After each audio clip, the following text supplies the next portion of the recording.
আজকে একটা দারুণ জিনিস খাবো। দেখো সারা বাড়ি ভরে গেছে এই শাকে, খাওয়া হয় না। আজকে এই কটা নিয়ে এসেছি, একদম আগাগুলো। এটা কী বলো তো বন্ধুরা?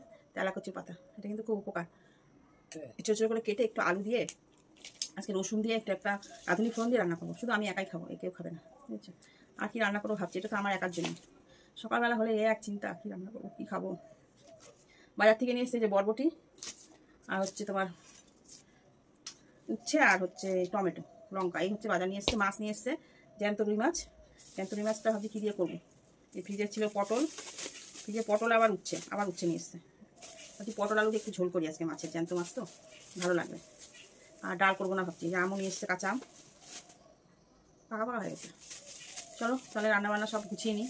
আর এই রান্নাবান্না থেকে ভিডিওটা আজকে শুরু করছি, সঙ্গে থাকো। কি রান্না করি, আগে শাকটা কেটে নিই সুন্দর করে, ছোটো ছোটো করে কেটে নিই। এগুলো কী বলো তো, খেতে ভালো লাগে, কিন্তু কাটতে পারতে তো সময় যায় না। কিন্তু মাঝে মাঝে তো খেতে, এটা কিন্তু খুব উপকার, জানো তো, খাওয়া শরীর ঠান্ডা থাকে। যাই হোক, সব রেডি করে নিই, তারপরে যাই রান্নাবান্নার দিকে। দিলাম তেল, দেবো রাঁধুনি ফোড়ন। আগে আলুটা দিয়ে দেবো,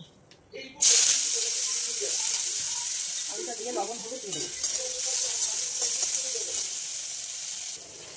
লবণ হলুদ দিয়ে দিয়েছি, এবার দিয়ে দেবো একটু জল।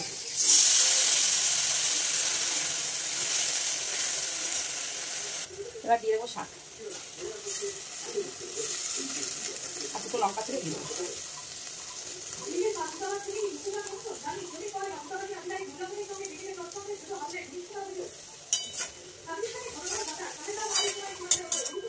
একটু মিষ্টি দেবো, দিয়ে ঢেকে দেবো।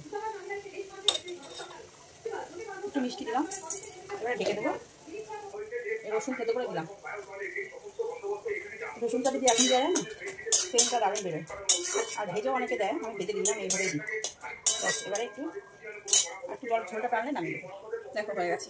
এটা গরম ভাতে খেতে যা লাগবে না বন্ধুরা, এরকম করে খাবে, এটা স্বাস্থ্যের পক্ষে ভীষণ উপকার। চলো এবার বসাবো হচ্ছে পটল। তো রোজই খাচ্ছি, ভাজা খাচ্ছি, আজকে তরকারিও সেরকম খাওয়া হয়নি, অন্য কিছু খাওয়া হয়নি। আজকে পটলটা আমি ভাপা কি ওই তেল পটল টাইপের করবো। একটু সর্ষে দেবো, কাঁচা লঙ্কা, পোস্তটা নেই ঘরে, আর একটু নারকেল দিয়ে করবো। পটলটা দেখো এভাবে কেটেছি, আমি ছুলে ছুলে কেটেছি। এখানে মাঝখানে একটু চিড়ে দিয়েছি, কড়াইতে সর্ষে তেল দিয়েছি আর কালো জিরে দিয়েছি। এটা অনেক রকমভাবে খাওয়া যায়, আমি এইভাবে রান্না করছি আজকে। পটলটা দিয়ে দেবো, লবণ হলুদ একটু মিষ্টি সব দিয়ে দেবো, যাতে ভেতরে ঢোকে। আর একটু ভাজা ভাজা করে দেবো। মিষ্টিটাও এখন দিয়ে দেবো, কারণ মিষ্টি এখন দিলে না এখন ভেতর অবধি পৌঁছে যাবে। এই জন্য দিয়ে দিলে আস্তে আস্তে একটু ভাজা হবে, তারপরে জল দেবো। এবার দিয়ে দেবো জল, এবার ঢেকে দেবো একটু। এখন নারকেল আর সর্ষে এখন একটু পেস্ট করবো। এরকম পেস্ট করে নিয়ে এসেছি, আমি ছেঁকে দেবো, এতটা দেবো না যদিও, ছেঁকে তারপরে দেবো ছাঁকনি দিয়ে। দেখা এইভাবে ছেঁকে নিলাম। কত ছিবড়া বেরিয়েছে, ঠিক আছে? এই ছিবড়াগুলো পেটে গেলে ক্ষতি করে।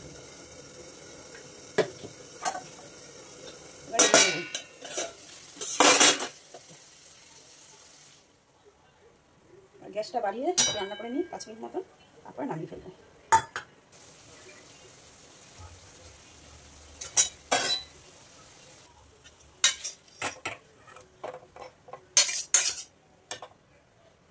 গরম গরম গরম ভাতে একটা পটল তুলে নিয়ে ব্যাস মেখে খাও, দারুণ দারুণ লাগে।